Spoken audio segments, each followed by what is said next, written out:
Action.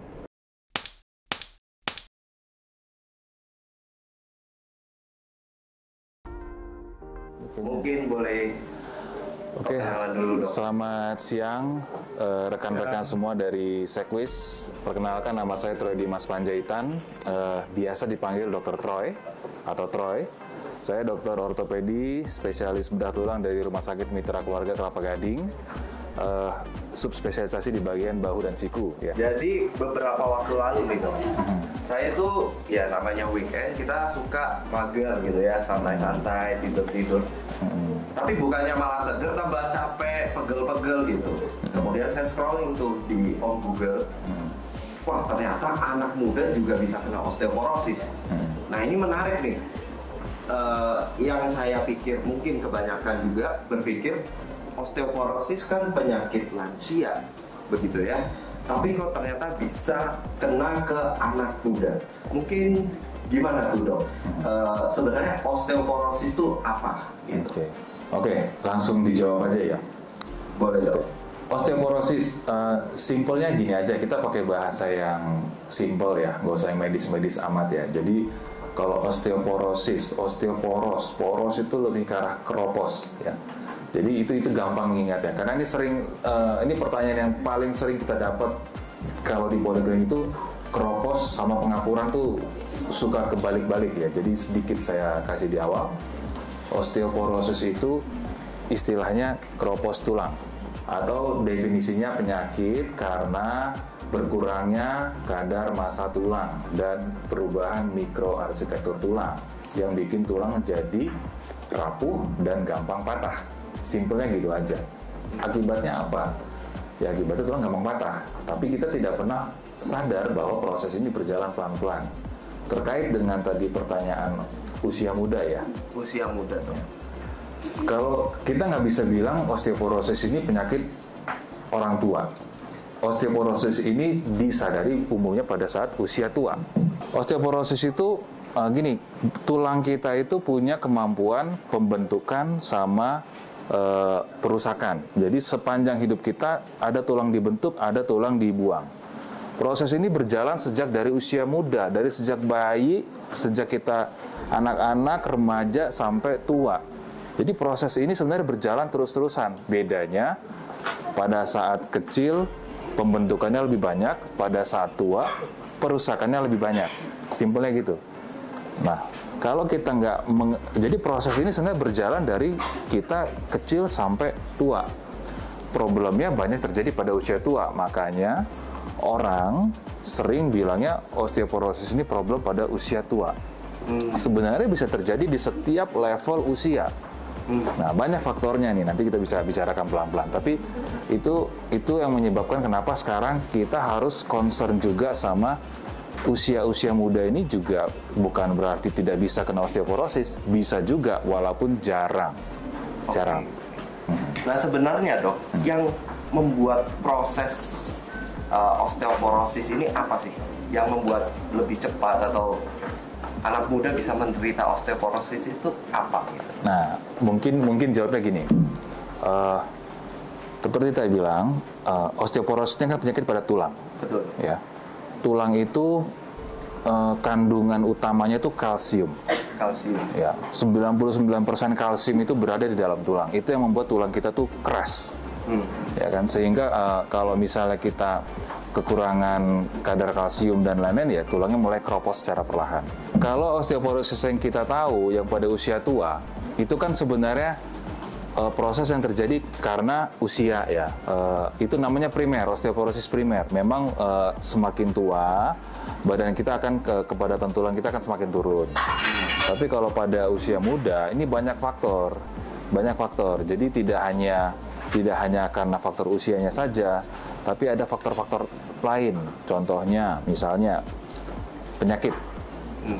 Ya, ada beberapa penyakit tertentu yang membuat badan kita gampang mengalami osteoporosis. Ya, ya mungkin saya nggak usah sebutin semua. Kayak ada penyakit endokrin, penyakit hormonal, orang diabetes, ya orang problem tiroid, ya hipertiroid. Kemudian penyakit-penyakit kayak gangguan penyerapan, ya ada namanya inflammatory bowel disease, ada penyakit celiac disease, ya ada penyakit-penyakit tertentu. atau cancer. Ada orang yang kena cancer, dia harus pakai obat-obatan cancer. Ini semua juga mengakibatkan penurunan massa tulang. Ya. Ada banyak penyakit seperti penyakit darah, ya thalassemia, leukemia, ini juga dari usia muda juga bisa kena. Penyakit-penyakit ini juga bisa mengganggu metabolisme tulang. Ya. Itu satu penyakit. Kedua, genetik, turunan. Ya, jadi kalau misalnya ada orang tua kita yang jatuh patah panggulnya, ya ternyata memang dia diagnosisnya ada osteoporosis. Faktor turunan itu ada. Jadi genetik itu juga bisa. Riwayat keluarga kita. Jadi selain ada penyakit tertentu, kemudian genetik dari orang tua, kemudian ketiga baru ini faktor yang sehari-hari. Sehari-hari lifestyle, ya. Lifestyle. Baru kita ngomong ke lifestyle seperti pola makan sama aktivitas fisik. Ya. Pola makan, makanan-makanannya kurang kalsium, kurang vitamin D. Judulnya itu. Nanti apa-apa aja kita bisa bahas lagi. Kedua, aktivitas fisik. Mager, misalnya, ya. Banyak nih ya. Mager, tidak banyak bergerak, ya. Akibatnya apa? Logikanya gini, kalau kita nge-gym, kita kan mau gedein otot, ya. Betul. Otot itu kalau dilatih jadi gede. Tulang juga begitu. Tulang kalau dibiarin diem, ya dia gitu-gitu aja. Tapi kalau dia dilatih, dikasih beban, di aktivitas, badan kita akan mulai memperkeras tulangnya. Simpelnya begitu. Jadi kalau kita diem, nggak ada beban pada tulang, kebanyakan tiduran, ini tulang nggak ada beban nih, nggak ada pressure, nggak ada stres. Akibatnya apa? Badan kita nggak merasa perlu bikin tulang yang lebih keras. Akibatnya tulang kita ya segitu-segitu aja kepadatannya. Lama-lama keropos. Yang seperti apa, aktivitas fisik seperti apa yang bagus untuk kesehatan tulang kita? Mungkin gimana tuh, Dr. Oke. Seperti saya jelaskan tadi, kita perlu aktivitas. Prinsipnya gini, olahraga apa yang bagus buat osteoporosis? Kalau baca teori segala macam, namanya olahraga yang sifatnya weight bearing. Weight bearing itu apa? Weight bearing itu adalah menumpu berat badan. Jadi kita harus beraktivitas di atas yang melawan gravitasi dalam kondisi berdiri. Simpelnya gitu, itu maksudnya weight bearing. Jadi badan kita menumpu beban. Seperti apa? Macam-macam. Kebagi dua. Ada yang high impact, ada yang low impact. Kalau yang high impact ya dikhususkan untuk yang 50 ke bawah, ya 50, 30 ke bawah. Kalau yang low impact yang 50 ke atas. Itu kenapa tadi saya tanya usianya. Dok. Ya. Seperti apa nih? Contoh kalau yang high impact itu tentunya ya kita jogging, lari, dansa, atau main tenis, main bola, main basket, semua itu kan semua olahraga yang berdiri di atas kaki. Betul. Ya kan? Dan kita berdiri di atas kaki itu kita ada bebannya. Ya. Yang istilahnya lebih tenaganya lebih banyak, ya. Kalau yang low impact ya tadi kayak jalan, treadmill, ya, yoga, itu yang low impact. Ya pokoknya low impact itu maksudnya kita nggak ngos-ngosan. Kalau yang high impact kita ngos-ngosan. Ya, itu jenis olahraga yang osteoporosis itu satu yang weight bearing dan satu lagi muscle strengthening. Kenapa? Karena tulang kita ini kan dibungkus sama otot. Betul. Tulang kita nggak berdiri tulang doang, tapi tulang kita tuh dibungkus sama otot.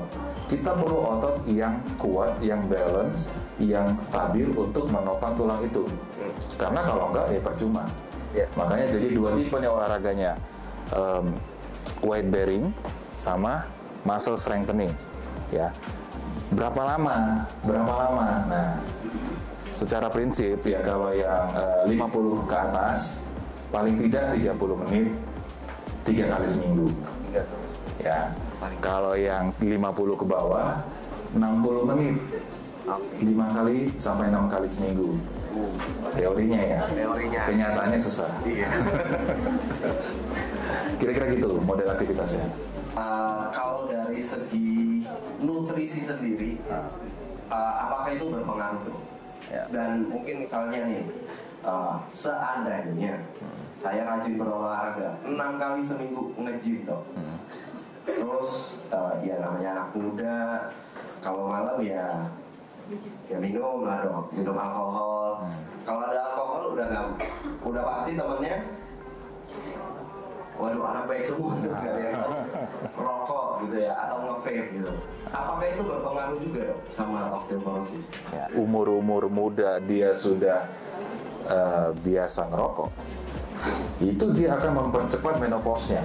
Oh. Ya, yang mungkin umur 60, 65, mungkin dia 50 atau 50 kurang udah menopause. Ya, itu efeknya nanti ke, ya itu kadar estrogennya turun, kadar tulangnya akan turun. Oke, kadar estrogen turun, Kesehatan tulang menurun. kesehatan tulang menurun gitu ya. Nah, kalau tadi gaya hidup, merokok dan alkohol mungkin ada yang anti juga nih ya dok. Ya. Tapi namanya pekerja STBD, setiap hari kalau nggak ngopi, wah Ya. lemas gitu dong bang. Jadi Oke. ngantuk gitu.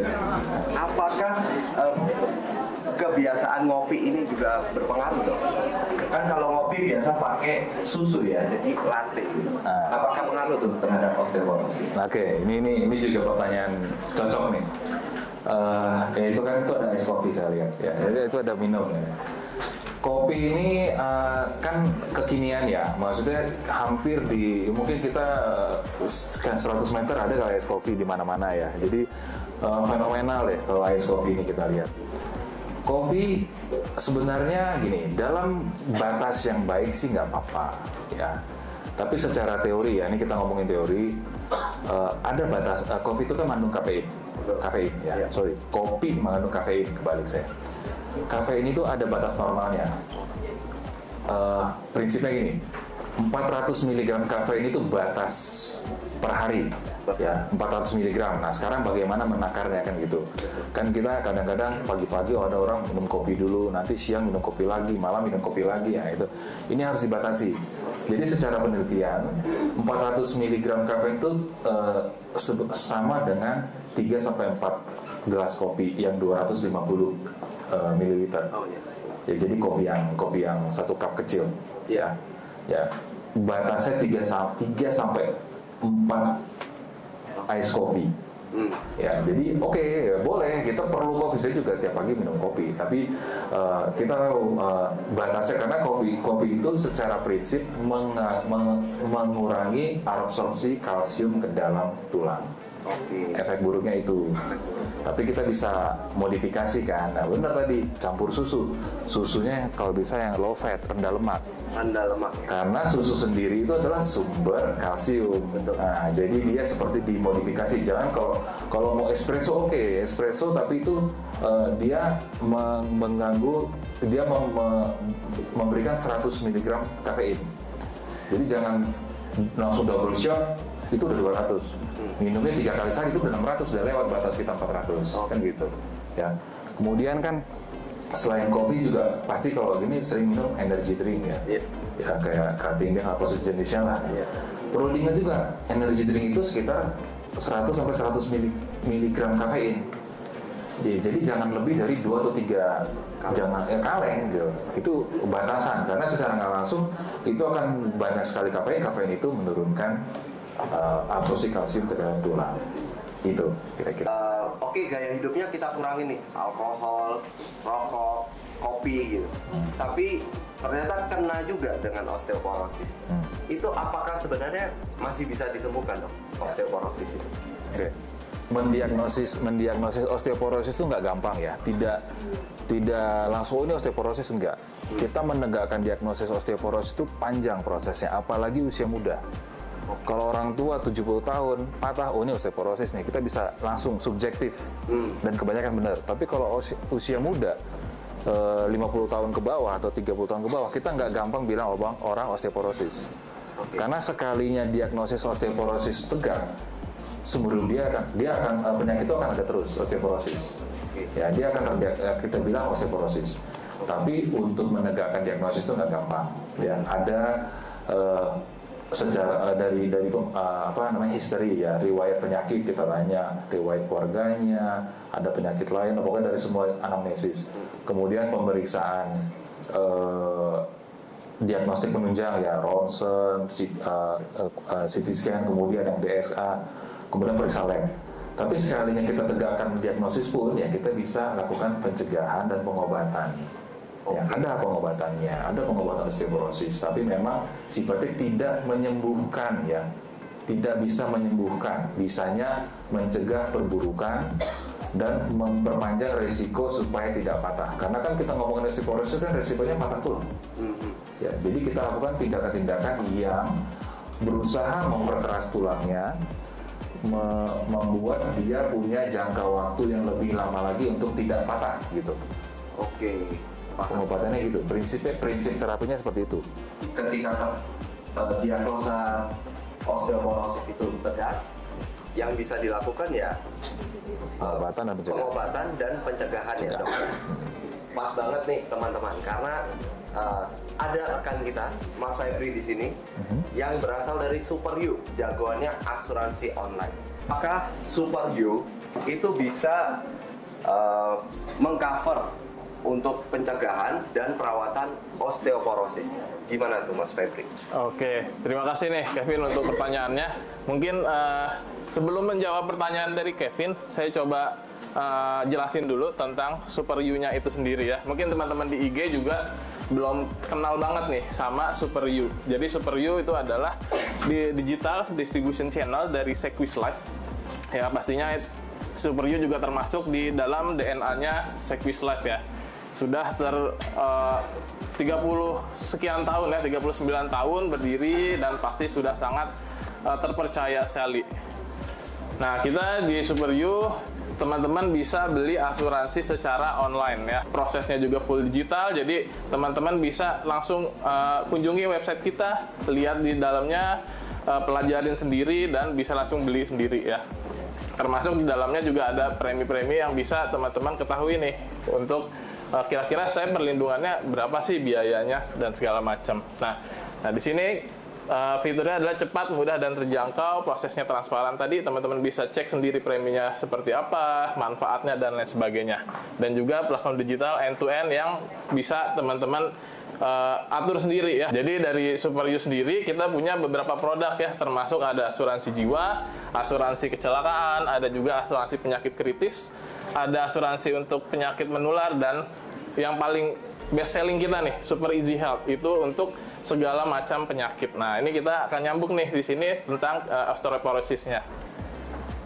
Nah jadi untuk Super Easy Health sendiri itu memiliki fitur yang mungkin kalau di Sequis ada black card ya, itu kan bisa rawat inap secara S-charge. Nah ini Super You juga ngeluarin yang hampir mirip dengan fitur yang ya pasti lebih rendah sedikit, tapi harganya jauh lebih terjangkau nih sama kita semua.